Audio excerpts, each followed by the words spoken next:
Está no ar, um programa sem preconceitos. Drogas, fique por dentro. Um bate-papo com o Dr. Antônio Neri Filho.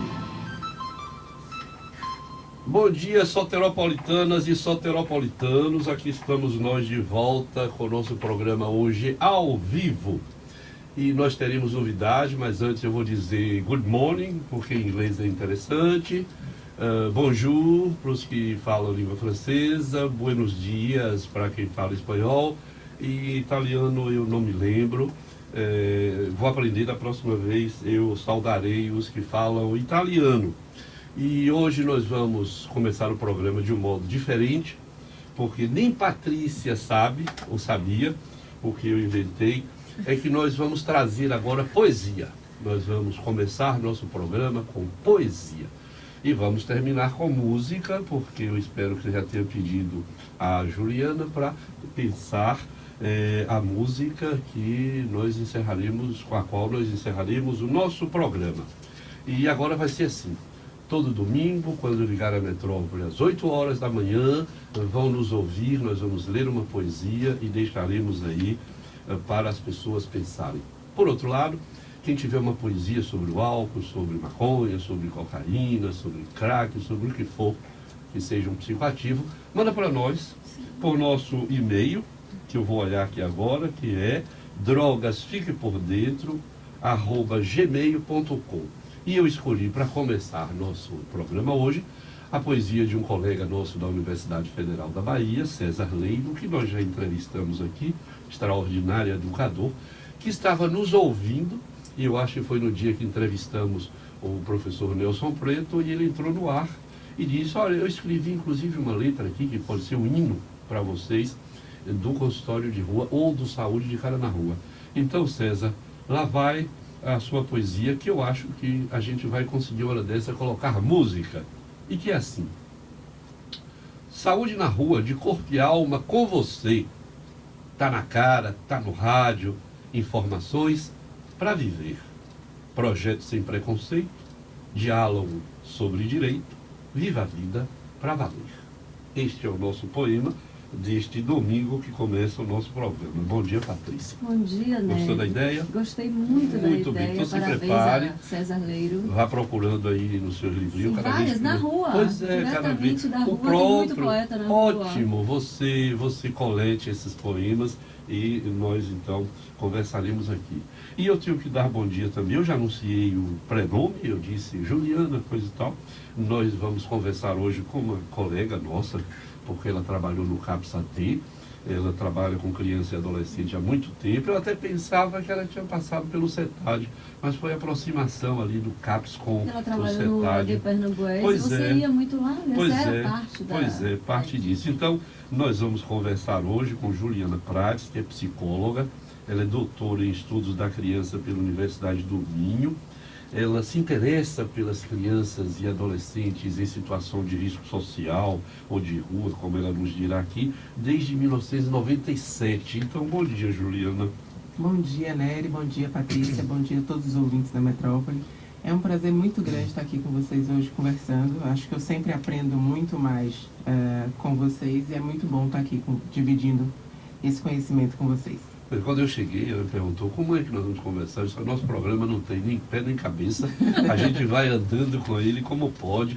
E aí, Juliana, eu sempre começo um pouco perguntando como foi essa entrada sua neste mundo do trabalho com os psicoativos e particularmente o seu interesse pela criança e pelos adolescentes. Como é que começa essa história e por que isso lhe interessou e o que você anda fazendo depois que voltou de seu doutorado, que trabalhou no CAPS-AD, que agora é professora da Universidade Federal da Bahia. Como foi tudo isso? É muito interessante pensar na minha trajetória, né, estudando criança e adolescente em situação de rua, porque eu acho que fiz uma trajetória que considero muito interessante entre aquilo que é a pesquisa acadêmica e aquilo que é a intervenção e a prática. Sim. Então, em 97, quando eu comecei a estudar e me interessar, na verdade, era um projeto de pesquisa de iniciação científica e que eu queria saber quem eram as crianças, como é que acontecia o desenvolvimento com crianças e adolescentes em situação de risco. Você trabalhava com quem nessa iniciação? Na iniciação científica, trabalhava com violência com Marilena, mas era um trabalho acadêmico. E comecei a ler os trabalhos da professora Silvia Coller, Sim. no Rio Grande do Sul, no Centro de Estudos Psicológicos sobre Meninos e Meninas de Rua. E me interessei muito pelo tema e resolvi que ia fazer o que eu digo que inventei, a mobilidade acadêmica, porque na época, então, resolvi que iria para Porto Alegre passar 6 meses na minha graduação. E lá comecei a participar de um projeto de pesquisa que queria saber qual era o conceito de infância de crianças e adolescentes em situação de rua.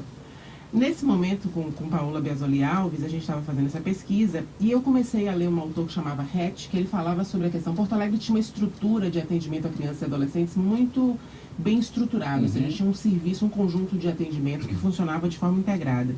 E me chamava a atenção algo que Hatch dizia, que ele falava o seguinte: as instituições de atendimento a crianças e adolescentes em situação de rua não conseguem funcionar efetivamente porque, de fato, possuem objetivos distintos. Sim.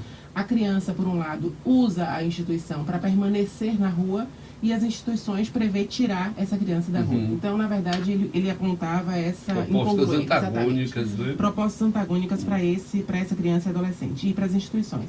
Então, eu resolvi fazer o mestrado justamente investigando isso. Quais eram os objetivos das instituições na perspectiva dos adolescentes atendidos e na perspectiva das instituições. Será que havia, de fato, essa diferença de objetivos? E aí, nessa época, previ isso. E o que você encontrou? Foi bem interessante, assim. Eu comecei entrevistando crianças.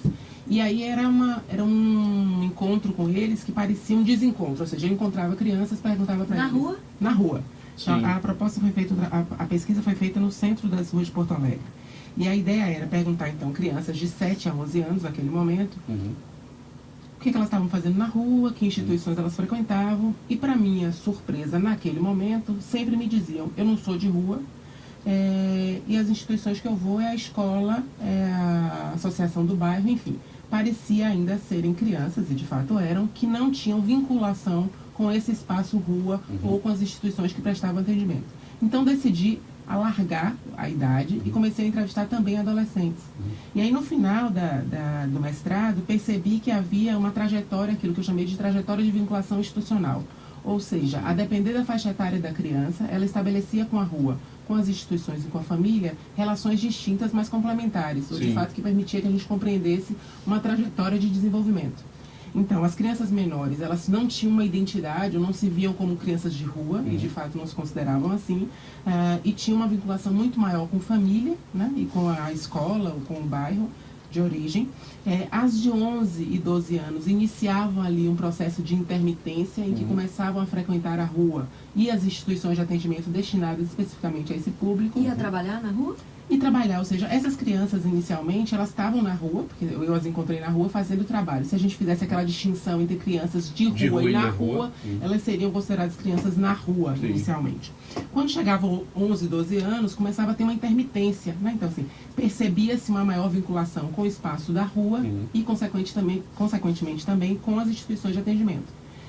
Dos 12 aos 16, eu percebi exatamente aquilo que Hatch falou, ou seja, as crianças, os adolescentes faziam o uso institucional visando permanecer na situação de rua, ou seja, utilizavam a instituição como um suporte para a permanência na rua. Porque, Juliana, nesse sentido, a família não atraía, não era interessante? Você, não sei se viu, a Bahia está cheia de outdoors e uma campanha que o governo da Bahia iniciou, exatamente centrada em mais família e menos drogas. Quando eu fiz minha tese, que parece com a sua, eu trabalhei em 5 regiões de Salvador e verifiquei naquela época, 1989 para 90, essa clara distinção entre estar na rua e ser de rua. Eu até propus com outras pessoas que de rua fossem as crianças que adotassem o espaço público como espaço privado permanentemente, mesmo que eles saíssem, fossem em casa e fossem a instituição, mas o seu lugar era a rua. E você nos traz isso, que é muito parecido. A criança na rua, ela não institucionaliza o espaço de rua como sendo o seu espaço.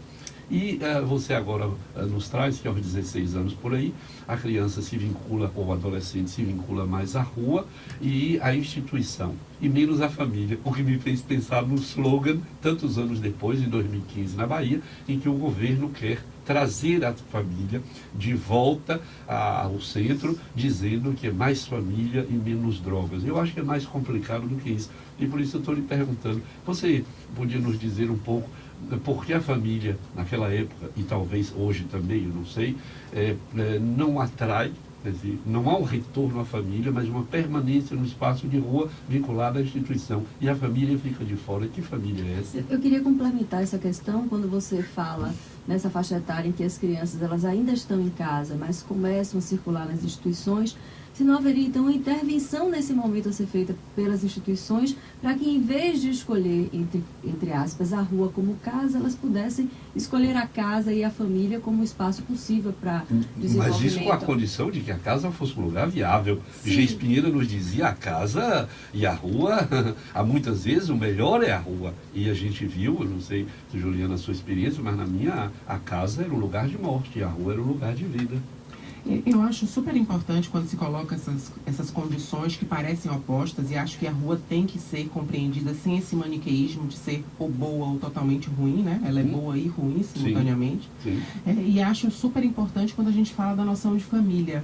Porque, em geral, a família é culpabilizada, né? Em geral, o discurso é esta família que expulsa o adolescente, que expulsa a criança, que não foi capaz de dar condições para que ela permanecesse. O que a gente sabe é que essa família se encontra numa situação de vulnerabilidade ela própria, né? Então, ela não possui a estrutura e as condições necessárias, muitas vezes, para poder dar suporte a essa criança e a esse adolescente.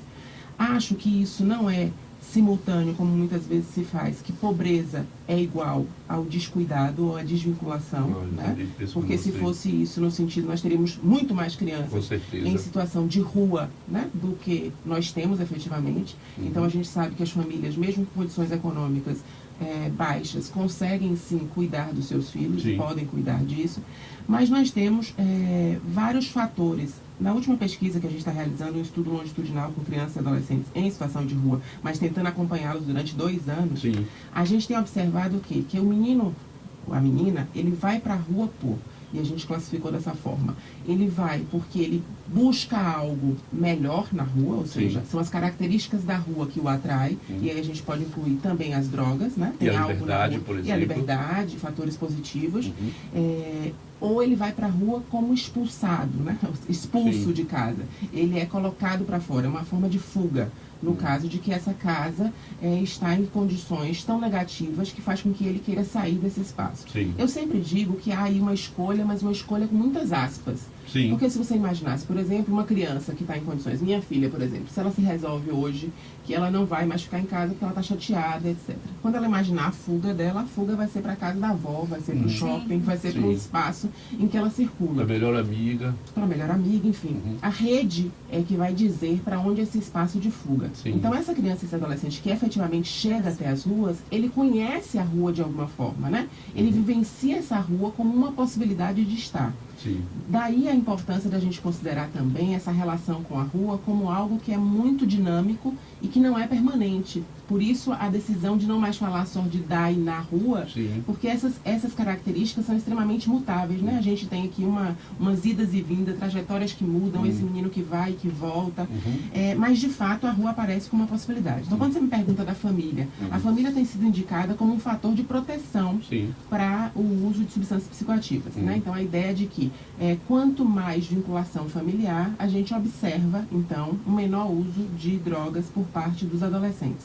No estudo longitudinal feito por Lucas Neiva Silva, ele viu isso, ele identifica que o tempo de permanência na rua, a quantidade de horas passadas por dia na rua, são fatores que podem prever, né, o maior uso de vulnerabilidade, o maior uso de substâncias psicoativas. Então, acho que, de fato, a família ela pode funcionar como um fator protetivo, mas a gente sabe também que a família se constitui como um fator de risco. Juliana, na minha tese, e já está velha, foi em 93, eu encontrei que muitas crianças estavam na rua porque as mães haviam colocado os filhos mais fortes para fora de casa, o que eu achei naquela época muito interessante. Ela segurava com ela, guardava com ela os filhos que ela supunha mais frágeis. As mulheres em geral? As mulheres.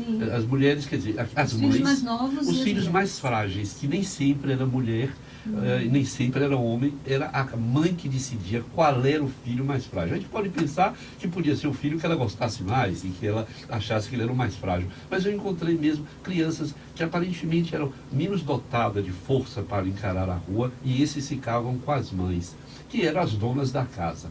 Os homens eram doadores de espermatozoide, como eu chamo. Vários filhos de vários homens que ela botava para fora quando o cara começava a atrapalhar a vida de todo mundo ou agredir os seus filhos. As mães sempre defenderam muito.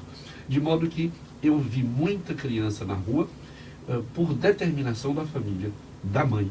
Quer dizer, não que ela não tivesse família, mas porque para a sobrevivência do grupo havia o sacrifício, aspas, coloquem todas também aí, do mais forte. E esse mais forte aguentava as vicissitudes da rua. E eu acho que essas coisas complementam um pouco isso que você está dizendo. Agora, me chamou muita atenção você dizer que se sua filha resolver sair de casa porque você está aborrecendo demais, ela teria uma rede para escolher.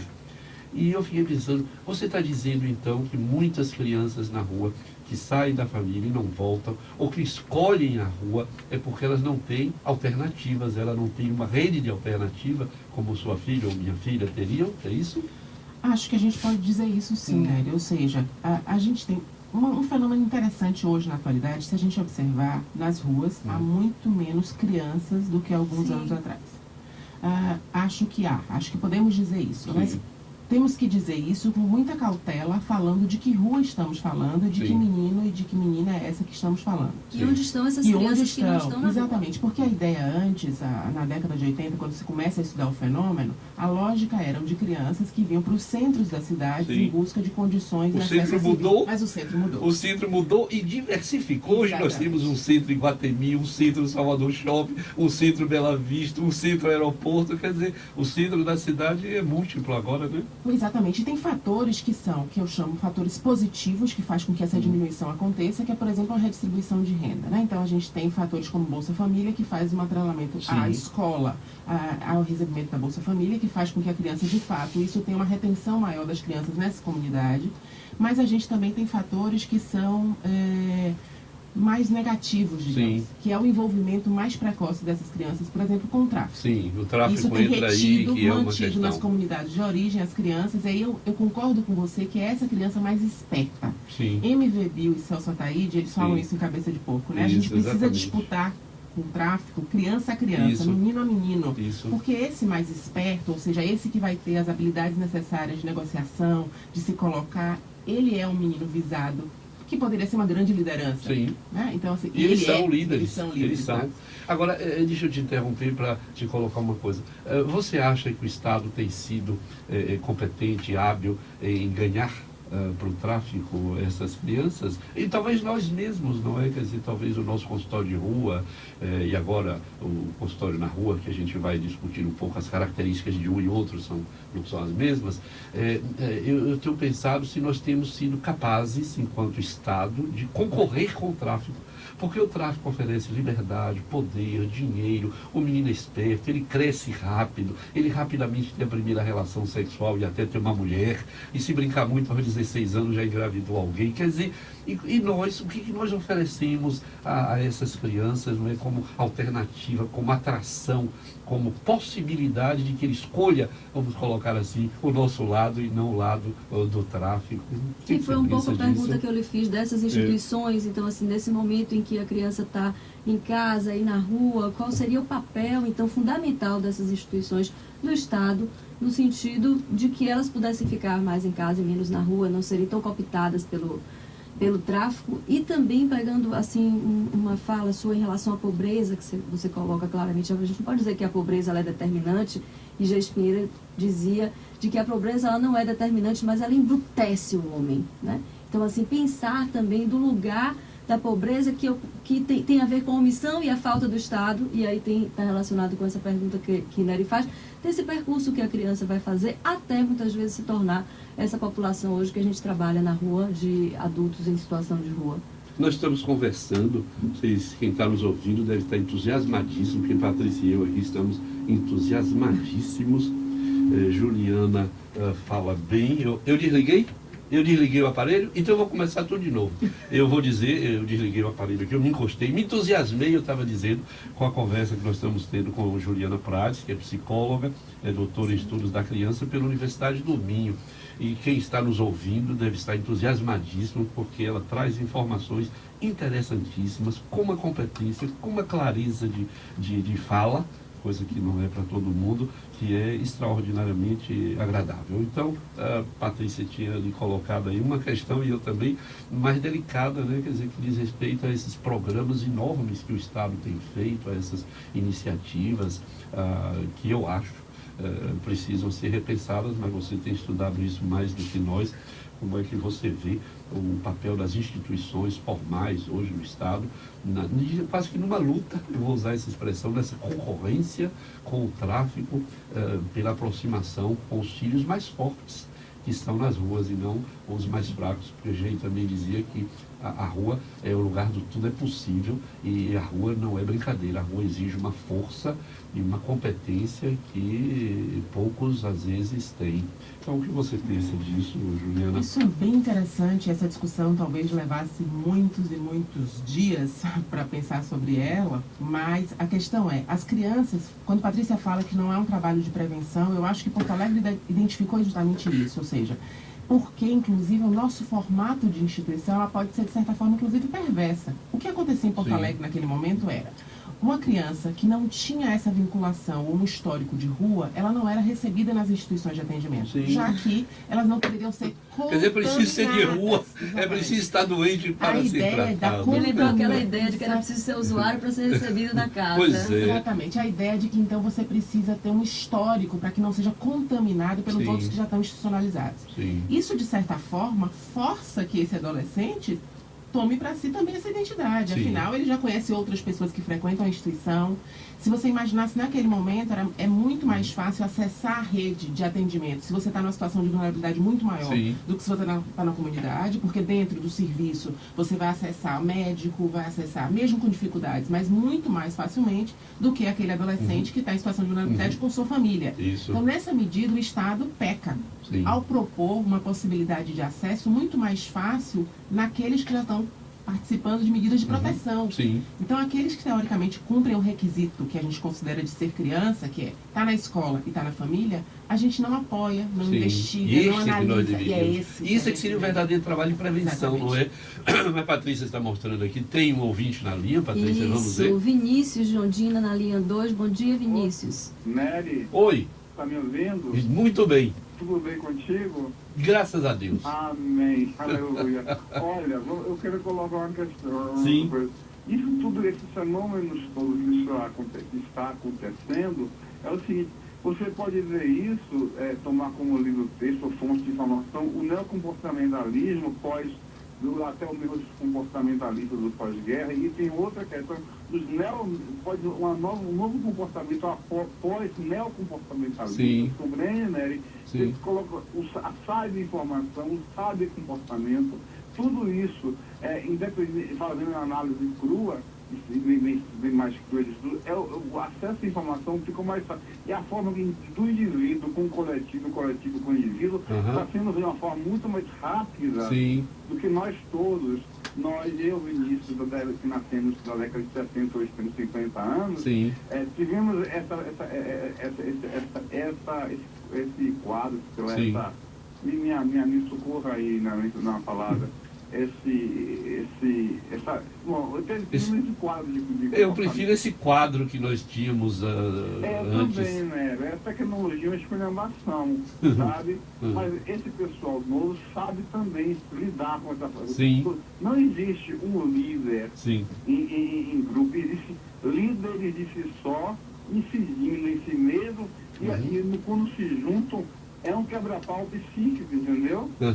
É assim que acontece, eu vejo mais dessa forma. E pensar que uma pessoa só, uma criança, um adolescente só, não sabe se defender de tudo, é subestimar muito a capacidade e a importância que cada um tem em função de todos. Certamente. Em função de si. Certamente, cada um. Certamente, Vinícius, obrigado por sua intervenção. Certamente cada um terá a sua competência. Mas aí, Juliana, o que você pensa dessa intervenção de Vinícius, que nos coloca coisas interessantes, os mais fortes, os mais fracos, isso evidente não é homogêneo. A rua não é homogênea, né? A rua Acho que é heterogênea por ótimo excelência. pensar Né? na ideia de heterogeneidade. Sim. Acho que singularidade de trajetórias. Em geral, quando a gente fala de crianças em situação de rua, a gente toma como um todo. A em situação de rua, ela se sobrepõe a uma ideia de singularidade. A ideia de que não há vidas distintas como há vidas distintas em todos os espaços. Mas há. Ou seja, a Sempre, diversidade é essa, sempre. exatamente. Então a ideia é essa individualidade, essa singularidade das trajetórias, né? Então quando eu vinha falando dessa noção de Estado e de como é que o Estado intervém nessa prevenção e de não fazer, porque eu acho que quando o Vinícius coloca justamente essa ideia de como todos se unem ou estão juntos trabalhando, ou quando aparece só o indivíduo se sobrepor àquilo que é o grupo, né? Então a gente estava falando sobre a instituição de atendimento, acolher esses meninos só quando ele tinha uma experiência já de rua. Sim. E acho que os nossos serviços, a nossa rede de atendimento, principalmente em Salvador, o que a gente observa, né, e aí eu acho que o Estado tem fracassado, é uma descontinuidade de serviços, né? A gente tem uma A gente bem sabe, né? A gente lutando para manter o que eu- serviço funcionando um ano. Exatamente. O que eu falo, que costumo dizer, quando a gente analisa a história de atendimento em Salvador, a gente observa que Salvador é responsável por uma grande inovação. Ela traz, ela desponta, cria novas formas de atendimento e de instituição, mas os outros adotam e a gente não consegue manter. Pois é, São Paulo vem aqui, visita o ponto de encontro e nós fechamos o ponto de encontro porque quando a CESAB decide tirar o gerenciamento do ponto de encontro no Pelourinho da universidade por uma questão de custos de R$200 mil, não foi mais do que isso, 300 mil, e colocar isso numa instituição que tem competência e faz um trabalho na Bahia extraordinário, também significativo para o Brasil, que é a OSID, mas a lógica da OSID era diferente da nossa, do CETAD, e aí o que faz o fracasso desse serviço. O ponto de encontro ele cresce no Sul, a partir da nossa invenção, e desaparece. E agora, o ponto de cidadania, que é o que envolve Patrícia da cabeça aos pés. Nós já vieram de São Paulo, já vieram de Santa Catarina, já vieram não sei de onde, nos viram, voltaram, melhoraram como japoneses, porque eles iam aqui nos fotográficos e melhora, porque eu acho que o Paraná, por exemplo, melhorou o ponto de cidadania, é uma coisa em ponto de cidadania e o consultório de rua. E nós temos de ir ao secretário de Justiça, mostrar a ele a importância desse trabalho, conversar com o Denise Torinho sobre como nós sabemos fazer isso e podemos, temos de chegar junto à Secretaria de Saúde, quer dizer, nós inventamos e em lugar de nós sermos os melhores, porque inventamos e termos continuidade, nós ficamos lutando para fazer o serviço funcionar de um ano para o outro, com as vicissitudes e os percalços que os profissionais vivem, porque os profissionais vivem, às vezes, uma morte anunciada, dizendo, será que nós trabalharemos no Mais ano um seguinte? E nós temos, então, trabalhar ano a ano. Isso é uma coisa que fragiliza o nosso trabalho. Imagine, muito, né? não é? A gente está falando de uma intervenção, de que um trabalho, de que a gente precisa de vínculo, criação de Não é? vínculos fundamentais, e a gente está falando de educadores, de profissionais e técnicos que não possuem nenhum vínculo estável institucionalmente, Pois em termos é. de emprego, etc. Isso Ou é muito seja, difícil. qual é o capital que o sujeito vai possuir no sentido de intervir junto ao outro, né? De um trabalho que é extremamente difícil, porque trabalhar com as crianças e adolescentes que estão em situação de rua e que são usuários de drogas é um trabalho que demanda muito porque cria cisões cognitivas, dissonâncias emocionais enormes em todos nós, Sim. porque nós temos uma imagem específica daquilo que é criança e adolescente, a gente tem uma imagem social sobre o que é drogas, que essas coisas não caminham juntas, não dialogam muitas vezes. E o fato de trabalhar com isso requer o tempo inteiro um apoio, um suporte, que essa ausência de estrutura de trabalho não permite que tenha. Isso Nossa vai disponibilidade fragilizar, muito... não é? Isso vai fragilizar o profissional que não deveria estar fragilizado nesse nível, porque ele vai trabalhar com exigências muito grandes, precisando que ele esteja, eu diria, solidamente fincado, vou usar essa expressão da língua espanhola, fincado no solo, enraizado para trabalhar com isso, e sem falar, mas você toca nisso certamente, na relação transferencial entre os profissionais e os meninos e as meninas e os adolescentes. Quando nós interrompemos esse trabalho, eu acho que nós fracassamos muito mais do que imaginamos, porque o fracasso da promessa é mais grave do que Sim. não prometer. Viver sem promessas, a meu ver, é mais importante, é mais suportável do que viver no fracasso da promessa. Então, eu acho que nós precisamos pensar muito nisso, que quando nós contratamos uma equipe por um ano e depois dissolve essa equipe, nós fracassamos na promessa e na proposta. Mas nós temos outro ouvinte? Temos Maria Luísa de Piatã na linha 3, que é Biba. Bom dia, Biba. Bom dia, querido. Como vai? A gente prometeu que vai lhe entrevistar, se prepara. Daqui pro final do ano a gente chega a você, Tá viu? certo. Já lhe dissemos isso. Eu queria colocar duas questões. Uhum. Vocês estão falando aí da descontinuidade, dessa questão toda, que a trajetória da gente toda foi assim, né? Então a gente começa muito empolgado no projeto e eu sinto assim, né, eu sinto falta da sociedade participar mais. Sim. Então eu sinto assim, como trabalhei muito tempo, desde muito cedo, então a gente teve uma ideia, não sei se você lembra, na época das comunidades terapêuticas. Sim. Era muito interessante. Sim. Eu tinha um grupo de famílias dia de sábado no hospital, em que as famílias não podiam ir durante a semana, e aí eles iam dia de sábado, eu os convoquei, e vários profissionais participavam. No meu grupo era Rodrigo Veloso. Sim. O Rodrigo era ótimo, era uma pessoa ótima no grupo. Porque assim, eu sempre penso na ideia quando uma pessoa, não, eu estou falando do hospital psiquiátrico, mas como vocês estão falando dos jovens usuários de droga, eu estou falando também de uma importante, porque são duas questões aí. Uma é do social participar também, entrar, e o caminho que eu percebi nessa minha trajetória mais fácil são os intelectuais. Sim. E eu penso também que o outro lado, com relação à família, é mais do que tudo você entender a função daquele sintoma na família, no sistema. Sim. Família não, no sistema. Sistema familiar. No sistema familiar. Então, esse jovem que sai, ele tem uma função fundamental. Essa é uma hipótese que a gente persegue. Nem sempre a função é negativa, positiva, seja lá o que for. Sim. Mas ele está cumprindo uma função. Agora, Biba, eu concordo com você nisto tudo, mas me chama mais atenção ainda quando você denuncia, eu não diria assim, descompromisso, mas eu sinto falta também, não sei, Juliana, no seu trabalho, como você tem tido, Patrícia, de uma sociedade que se movimente mais, no sentido de sustentar e reivindicar, coisa que os americanos são legais para fazer. Você bota um cachorro no meio da rua, aparecem 3 americanos para proteger, e logo tem uma associação da proteção do cachorro da mancha preta do lado, logo outra associação da mancha esquerda. Eles são muito fortes nessa reivindicação social. E eu sinto que nós aqui, para conseguir funcionar, a Associação do Rio Vermelho é uma luta, não consegue. A Associação do 2 de Julho, aqui no centro da cidade, é um problema. Eu acredito que os bairros da maioria não tem um corpo associativo civil, social, quer dizer, que eles não se movem, eles estão sempre esperando que o governo, que Deus lhes faça o asfalto da rua, ou então, felizmente está mudando um pouco e andam queimando pneus por aí para reivindicar. Mas eu acho que nós precisamos fazer um brevíssimo intervalo. Zé está nos olhando ali e Renata está desesperada. Nós vamos fazer uma brevíssima interrupção do nosso trabalho. Nós estamos conversando com Juliana Prates, que é psicóloga, doutora em estudo da criança pela Universidade do Minho, em Portugal. Eu perguntava a ela como é que você estudou 4 anos no Minho, depois voltou para a Bahia, né? Só deve ter um cordãozinho aí que estica e nos traz. Voltaremos já, fiquem aí. Você está ouvindo um programa sem preconceitos. Drogas, fique por dentro com o Dr. Antônio Neri Filho.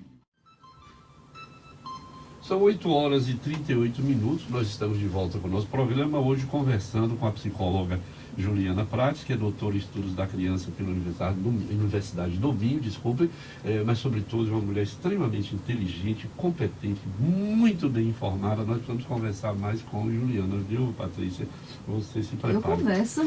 Eu converso menos, aliás... E gosto muito de conversar com ela. Pois é, ela passou lá pelo CETAD, pelo nós fomos no encontro que ela organizou também com os estudantes. Mas nós estamos gastando tempo. Deixa eu ouvir, Juliana, eu falando das minhas queixas, me queixando aqui de mim mesmo, que tenho falado um pouco com as pessoas que precisam, com quem eu preciso falar.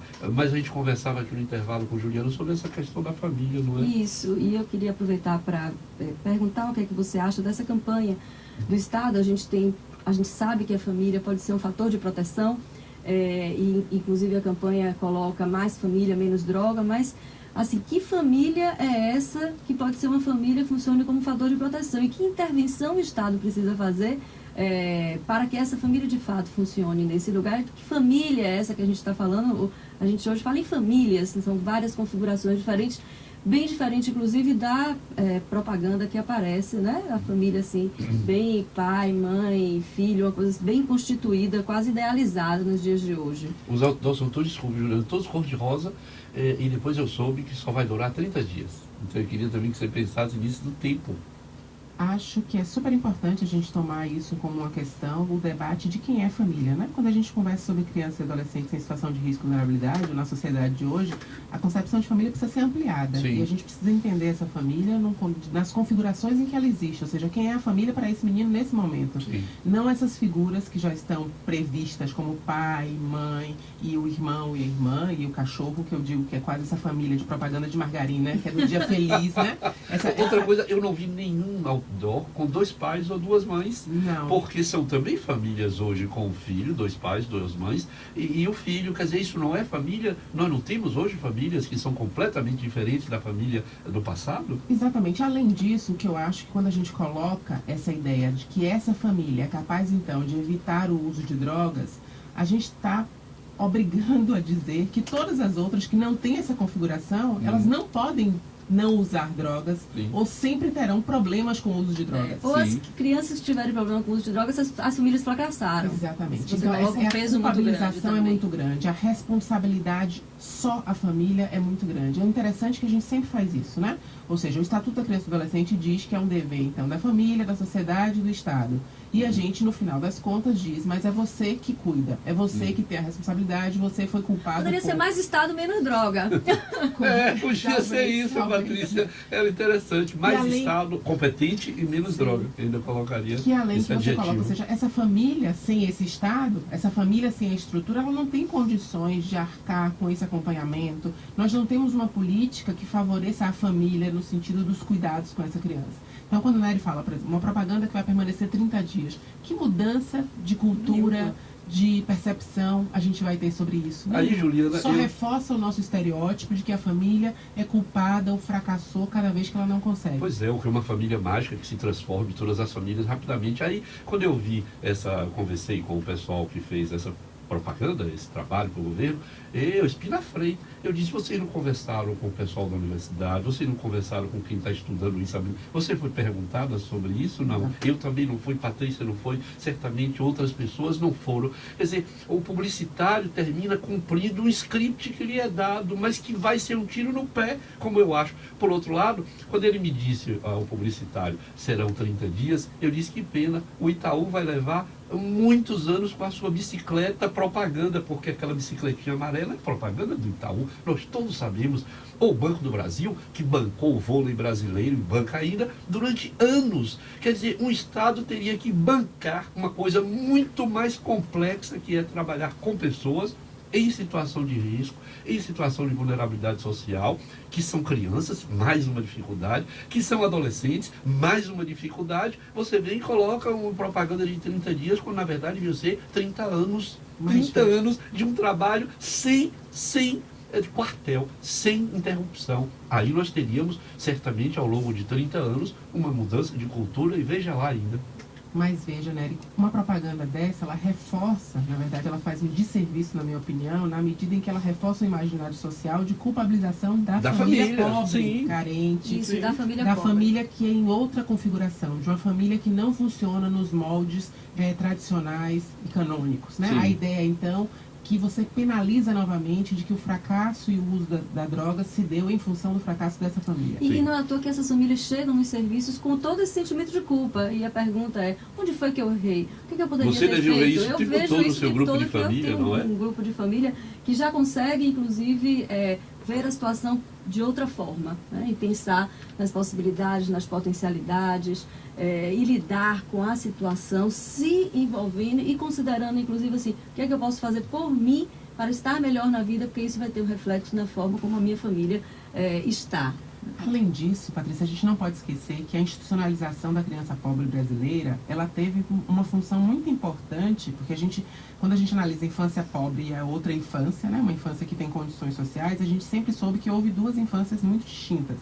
A família pobre brasileira, ela teve por muito tempo os seus filhos tirados e institucionalizados, porque ela seria incapaz de prestar os cuidados necessários. Uhum. Na medida em que você toma para si, ou seja, o Estado toma para si o cuidado dessas crianças, ela também não permite mais que essa família se responsabilize pela criança. Sim. Porque a família também introjeta a ideia de que a instituição é melhor que a família. E aí é muito difícil colocar nessa família que ela vai ter um papel melhor. Uhum. Né? Porque, assim, tem várias famílias que quando vão nos abrigos, nas unidades de acolhimento institucionais hoje, né? E chegam lá e se deparam com o fato. É melhor que ele fique aqui do que fique comigo. Porque reforça a ideia de que ela é incompetente no cuidado com essa criança. E sabe a ponte que eu faço com isso? O pedido das famílias para a internação dos seus filhos Sim. que têm problemas. Quer dizer, eles não chegam pedindo. Talvez tenha sido esse o grande trabalho que eu fiz a minha vida inteira, foi que toda família que me procurou para internar, eu transformei o pedido de internação numa conversa com a família. E foram inúmeras, talvez a maioria das vezes que eu estive diante dessa situação, foi que a família rapidamente compreendeu que não era o seu filho que precisava de tratamento, que ela precisava falar sobre a sua rede, sobre suas dificuldades. Não rara a família descobria de que ela só era família enquanto ela estigmatizava, ela excluía um que era o usuário de drogas e por isso ela se mantinha funcional graças à presença de um anômalo. O Oliver Stein chamou isso do idiota da família, quer dizer, aquele que é o usuário de drogas. Quer dizer, nós precisamos pensar nessas coisas que são complexas, mas diga, Patrícia. Não, assim, eu ia perguntar para você, então, que investimento é esse que o Estado precisa fazer nessa família? Para, assim, quem sabe os gestores que estão nos escutando consigam investir, né, nessas políticas, como, por exemplo, eu fiquei pensando, fortalecer os CRAs, que estão ali próximos, né, das famílias, a escola. O que é que o Estado precisa fazer de fato e concretamente para que a gente não fique falando dessa omissão? Mas aí, nesse Patrícia, lugar? eu não posso perder a chance de dizer que durante muito tempo eu propus aqui no ar e pessoalmente ter uma conversa de 2 horas com o governador Jacques Wagner. Eu dizia, me dê 2 horas de sua vida para a gente lhe falar sobre o que fazemos, o que é a droga, o que é o usuário. Eu já disse várias vezes aqui, já implorei, eu queria conversar com o prefeito ACM Neto, 2 horas da vida dele. Me dê 2 horas para a gente conversar sobre o que é a droga, quais são os programas, o que funciona, porque nós já temos 35 anos de trajetória. E agora eu vou lançar pela primeira vez aqui uma proposta. O governador Rui Costa, nos dê 2 horas do seu trabalho, do seu tempo, um sábado de manhã, o senhor nos chama, nos dá um café com um biscoitinho ali, creme cracker, não precisa ser uma coisa complicada não, onde o senhor quiser, nós vamos conversar durante 2 horas e eu lhe asseguro que a sua relação com o trabalho, com os usuários de drogas, a sua perspectiva de governo com relação a drogas vai mudar completamente e talvez o senhor possa ser, no Brasil, o governador mais competente para tratar desse tema. Então, se alguém tiver ouvido aí, tiver acesso ao governador Rui Rosa, Rui Rosa foi um colega meu de Conquista, que já faleceu, fiz um ato falho.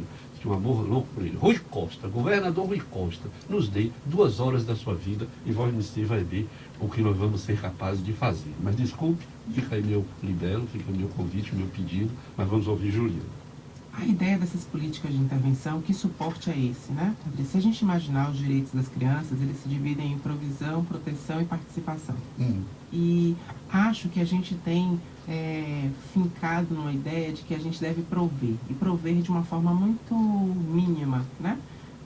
no sentido de a gente prover necessidades muito básicas que nem cumprem. Então, quando a gente falava no intervalo, por exemplo, um subsídio familiar para crianças que têm filhos de 0 a 6 anos na cidade de Salvador, de R$50, é completamente absurdo se isso não vem acionado, por exemplo, a ter uma creche, a ter um espaço de cuidado. Sim. Então, a gente tem uma política em que não temos vagas suficientes para as crianças de 0 a 6, e quando a gente diz é importante sim que essa criança tenha um cuidado estruturado, com condições, a gente precisa fortalecer isso para que essa mãe possa, então, trabalhar, mas acompanhar o que é o cotidiano desse filho. Né? Então, isso é fortalecer a família, fortalecer a família, dar condições para que a criança tenha o cuidado necessário enquanto os pais trabalham e prever algum tipo de sustento prover algum tipo de sustento para essa família. Então a gente tem uma política equivocada nesse sentido, a gente não abre novas creches e a gente reforça, e mais uma vez a propaganda inadequada, né? A gente teve uma propaganda que era absurda, que falava sobre isso. Uma família que tinha filhos gêmeos e que não conseguia, a mãe não conseguia trabalhar,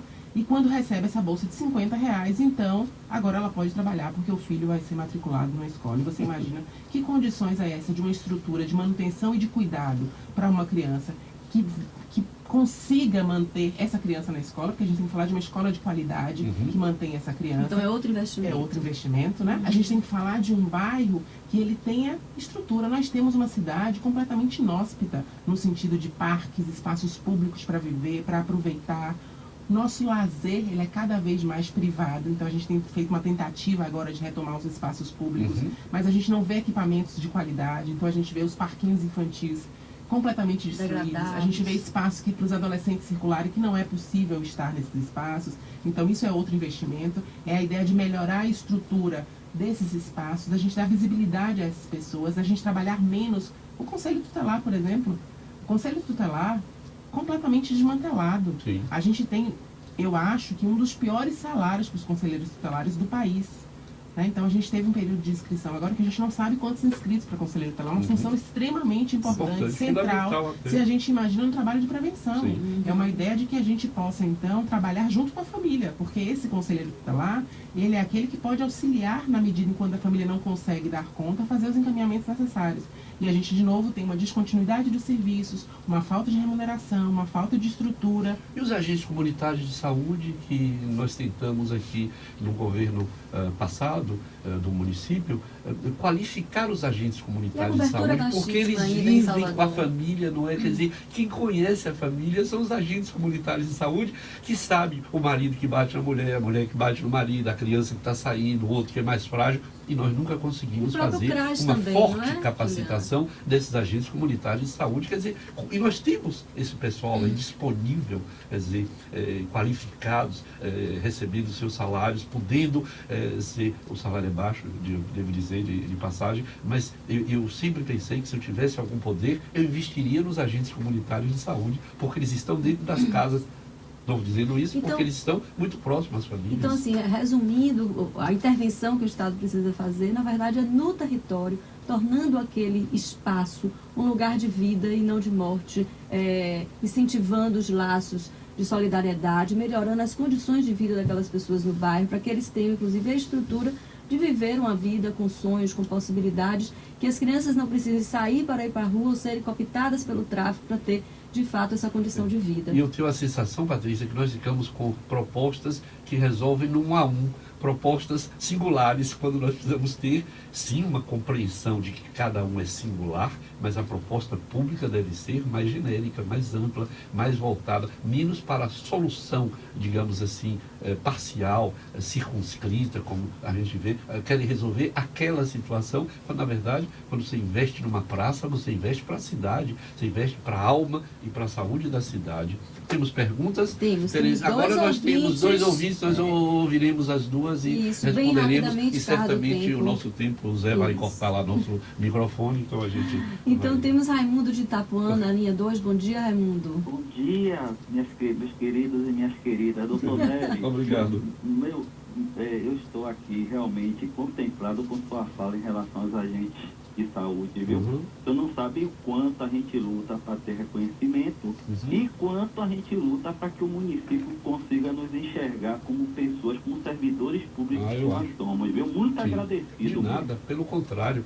Enquanto eu puder, e vou falar muito mais nisso aqui, acho que nós temos de investir neste profissional, agente comunitário de saúde, para que a gente possa alcançar Profissionais que estão lá na ponta. Com né? certeza. Qual é a outra pessoa? Temos Paulo Regis, de Caminho das Árvores, Caminho de Areia, desculpe, na linha 3. Bom dia, Paulo. Bom dia. Olá. É o seguinte, dá um abraço, doutor Nery, essa equipe historiadora da Metrópole, um abraço, parabéns mais uma vez. Veja só, o governador jamais vai dar uma oportunidade, doutor, ao senhor. Mas eu vou tentar, eu vou continuar, eu vou toda semana. Eu vou explicar ao senhor por quê. Porque a verdade, desculpa a redundância, pesa sobre talvez a consciência dele, sobre a família dele. E aí o seguinte, vem a nós, ao vosso reino nada, já chegou no poder e infelizmente não existe, doutor, não existe equipe Metrópole dos ouvintes, um compromisso com nada, porque a grande receita seria nós retornarmos ao primeiro amor. Deus nos concedeu, para quem acredita, certo, em Deus, nos concedeu o potencial de nascermos, certo? E o primeiro amor aqui na Terra seria o amor de pai e mãe, respeito, integridade, ética, caráter, boa formação, porque todas as crianças são do bem. O ambiente que nós vivemos poderíamos, com certeza, ser melhores se o governo pegasse isso como prioridade, mas ele não quer, porque eles estão a serviço de outras pessoas, de outros comandos. Eu não sei se o povo está conseguindo captar. Infelizmente, nós estamos entregues ao nada, a ninguém. Raimundo, eu quero lhe agradecer a sua intervenção. Paulo, desculpe. Paulo, quero agradecer a sua intervenção. É evidente, eu posso não concordar com tudo que você diz. Por exemplo, eu não sei nada da família do governador. Acho que ele teve a família como a minha, como a de Patrícia, cada um com as suas vicissitudes. Eu posso dizer isso muito tranquilamente, porque eu sei que o governador é de uma família muito pobre, muito humilde. A minha era muito mais pobre, mais humilde, se eu posso usar essa expressão, do que a dele, de modo que isso não nos impediu de eu ser médico, estar aqui, ele ser governador do estado, e nesse sentido eu tenho uma reverência muito grande pela sua trajetória. Agora eu vou continuar dizendo, governador Rui Costa, se o senhor nos der 2 minutos da sua vida, nós vamos mudar a sua perspectiva. E de 2 horas. 2 minutos, e agora já estou em 2 minutos. 2 minutos da sua vida, porque a gente transforma, eu já reduzi para 2 minutos, porque disseram que eu não vou conseguir 2 horas, eu peço 2 minutos a gente transforma em 2 horas tranquilamente. O senhor verá que terá um ganho muito grande. Mas nós estamos sendo sinalizados que o nosso tempo terminou, mas eu acho que você ia perguntar a Juliana. Sim, Juliana, e eu queria muito saber disso, assim, qual é a luz no final do túnel? Eu sei que isso é uma pergunta sacana, mas assim, qual é a luz no final do túnel, né? Nós dissemos, não é assim, não é assado, não pode isso, não pode aquilo, mas eu acho que você já deixou indicado um pouco o que é que pode, né? A luz no fim do túnel é mobilização social, é investimento estatal, é cobrança dos serviços, é investimento na área de proteção, participação e provisão dos direitos das crianças. Sim. É nesse espaço salutar de conseguir construir ou ajudar essa família a lidar, né, com os intempéries e com as dificuldades que ela vivencia. É fortalecimento de uma rede de apoio social e afetiva para essas pessoas. É um trabalho engajado, qualificado, é cuidar cada vez mais desses profissionais que cuidam, porque isso eu acho que é fundamental. Sim. Então é um desrespeito, essa forma de vínculo que os profissionais têm com as instituições. Acho que isso fragiliza demais qualquer possibilidade de intervenção. Fracassa, na verdade, a intervenção, né? Porque ela inicia e ela se evapora sem possibilidade de continuidade. Quero agradecer. Desculpe, Juliana. Não, acho que essa é a questão mais importante. Eu vou nisso que você está dizendo, eu endosso isso, eu fiquei, inclusive, emocionado com essa conclusão que você faz, porque é nisso que eu acredito. Nós conversamos hoje com Juliana Prates, que é psicóloga, doutora em estudos da criança pela Universidade do Minho e é professora do Instituto de Psicologia da Universidade Federal da Bahia. Mas nós terminamos sempre também com a música, não se esqueça. Não vou esquecer, ele que me lembrou hoje. Eu queria fazer um convite para você, para se aproximar mais de nós do ponto de cidadania, com os seus alunos, no sentido de que a gente faça uma intervenção conjunta na comunidade, na área que a gente trabalha. A gente trabalha em 2 áreas com comunidades bem vulneráveis, que é a área do Pilar e do Pela Pouco, e eu acho que a sua aproximação pode contribuir para que a gente faça, de fato, uma intervenção nessa perspectiva que você está colocando. Como o tempo já acabou, queria perguntar qual é a música que a gente encerra o programa de hoje. Eu escolhi Problema Social, do seu Jorge. Legal, Acho que é uma então música um grande legal. abraço para todos, obrigado a Zé, obrigado a Renato, obrigado de novo a você, Juliana, Obrigada, até uma Patrícia. próxima, obrigado a Patrícia, um bom domingo para todos. E Bom até. domingo.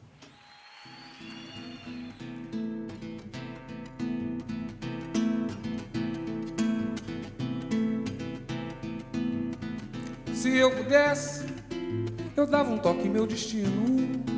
Não seria um peregrino nesse imenso mundo cão.